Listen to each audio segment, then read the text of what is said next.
The boy didn't cry when they found him. That was the first thing everyone noticed. Not the torn sleeve of his jacket. Not the dirt smudged across his cheek.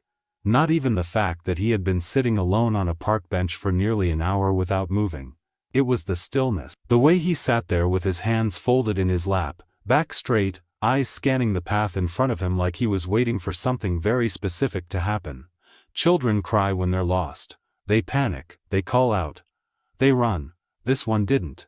And that's what made Elena Ray's stop. It was late afternoon, the kind of soft golden hour that makes everything look warmer than it really is. Elena had just finished her shift at the clinic, her hair pulled back into a loose bun that had given up trying to stay neat around noon, her tote bag heavy with patient files she told herself she'd organize later. She almost kept walking. Almost.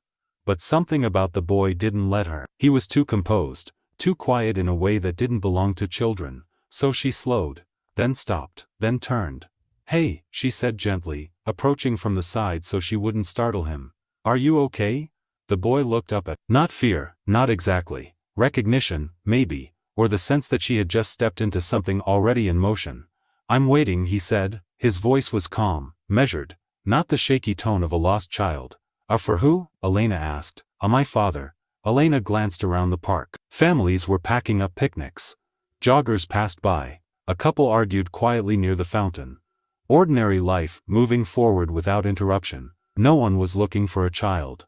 No one's come by?" she asked. He shook his head once. "How long have you been here?" "You counted." "I always count." There was no pride in it. No attempt to impress. Just a statement. Elena crouched slightly so she was closer to his eye level. "What's your name?" He hesitated, just for a second. "Leo." "Okay, Leo. Do you know your dad's phone number?" Another pause. "I'm not supposed to give that out." Elena leaned back a little, studying him more carefully now. There it was again, that sense of something different. Most kids didn't have rules like that. Not ones they followed this precisely. "Do you know where you live?" He looked at her. Really looked at her this time. As if evaluating. "No." "Oh, why not?" "I was told not to." Elena exhaled slowly. "Of course you were." She sat down on the bench beside him, leaving a small space between them. "Okay," she said. "That's fine, we can figure it out together." He didn't respond. But he didn't move away either. That was something. A few minutes passed. Then 10. Elena checked the park entrance twice, walked a small loop around the area once, just in case a frantic parent was searching nearby. Nothing. When she returned, Leo was exactly where she had left him. Same posture, same stillness, same quiet watchfulness. "Hey," she said softly, sitting down again. "It's getting a little late. How about we wait somewhere warmer? I live just a few blocks away." "No." The answer came quickly, firm. Elena nodded. "Okay, that's okay." She didn't push. Instead she reached into her bag and pulled out a small granola bar. "Are you hungry?" He looked at it, then at her, then back at the bar. "Yes." He took it carefully, like it was something valuable. He didn't open it right away. Instead he turned it over, reading the label. Elena watched him. "You read all your food labels?" she asked lightly. "Yes." "Oh, I need to know what I'm eating." There it was again. Precision, control, awareness beyond his years. Fair enough," she said. He opened the bar and took a small bite, chewed slowly, deliberately. And for the first time since she'd seen him, his shoulders dropped just a fraction. They sat like that for another 20 minutes. The sun dipped lower. The park grew quieter. Elena checked her phone.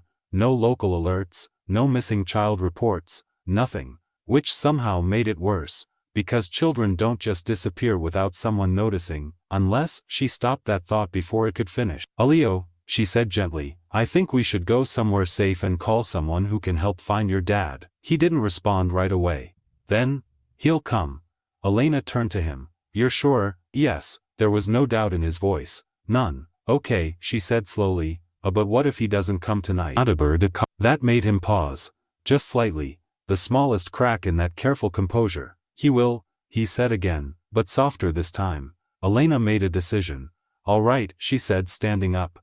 "Let's make a deal." He looked at, "Just for the night. We'll call someone first thing in the morning." He considered this. 10 seconds. Maybe more. Okay. 10 minutes passed. No one came. And for the first time Leo didn't look at the park entrance. He looked at the ground. Elena's apartment was small. One bedroom, a narrow kitchen, a living room that doubled as everything else. But it was warm, clean, and safe. Leo stood just inside the doorway taking everything in. You can sit wherever you want, Elena said, setting her bag down. He chose the edge of the couch, not sinking into it, not relaxing, just perching. Elena moved into the kitchen. You want something to eat? She called out. A pause. Yes. She smiled slightly. Progress. She made something simple, soup, toast, nothing complicated. When she brought it out, Leo looked at the bowl like he was trying to understand it. You can eat, she said gently. He nodded. But again, he didn't start immediately. Instead he asked, Did you make this? Yes, okay. Only then did he begin. Elena sat across from him, watching, noticing. He ate neatly, slowly, no mess, no hesitation once he started. Like someone who had been taught not just how to eat, but how to behave while eating. Leo, she said softly, what does your dad do? He swallowed, then looked at her. He works. Elena almost smiled. Yeah, most smiled. Yeah, most dads do. A beat? What kind of work? Silence. Then, she leaned back slightly. There it was again. Careful answers. Controlled information. Is he nice? She asked. Leo didn't answer right away. Then, yes. Simple. Definite, no hesitation. Elena nodded. That's good. She didn't push because something told her that if she did, he would shut down completely. And she wasn't willing to risk that. Not tonight. Leo fell asleep on the couch. Not dramatically. Not slowly. Just quietly. One moment he was sitting there, eyes open. The next, his head had tilted slightly to the side, his breathing even and steady. Elena stood in the doorway for a long moment, watching him. Something about it didn't sit right. Not the fact that he fell asleep. But how? Too quickly, too complete. Like exhaustion had been waiting just beneath the surface. She grabbed a blanket and draped it over him. He didn't stir. Not even a little. And that's when she noticed it. The inside of his jacket. A small embroidered symbol near the seam. Not a brand. Not a logo, something else. Precise stitching. Deliberate. Elena frowned. She'd seen something like it before. Not in person, but somewhere. On the news, maybe. In a case file. She couldn't quite place it. But it made something cold settle in her chest. The knock came at 2:14 a.m. It wasn't loud, but it was firm, measured. The kind of knock that expects an answer. Elena froze. Another knock. 3 taps this time. Evenly spaced. She glanced at Leo, still asleep. Didn't move. The knock came again. Elena walked slowly to the door. Didn't open it. Who is it? She called. Silence. Then a voice, low, controlled. What dirty is with you? Not a question. A statement. Elena's hand tightened on the door. Who are you? A pause. Then, his father. Something in her stomach dropped. She looked back at the couch. At the boy sleeping under her blanket. Then back at the door. Can you prove that? She asked. Silence. Then the sound of something sliding under the door. A photograph. Elena crouched down and picked it up. It was Leo, standing beside a man. Tall, impeccably dressed. Expression unreadable. And behind them, people. Not smiling, not casual. Standing in a way that wasn't accidental. Structured. Organized. Dangerous. Elena stood slowly, her pulse loud in her ears. Open the door, the voice said. Still calm, still controlled. But now, there was something else beneath it. Not anger, not impatience, expectation.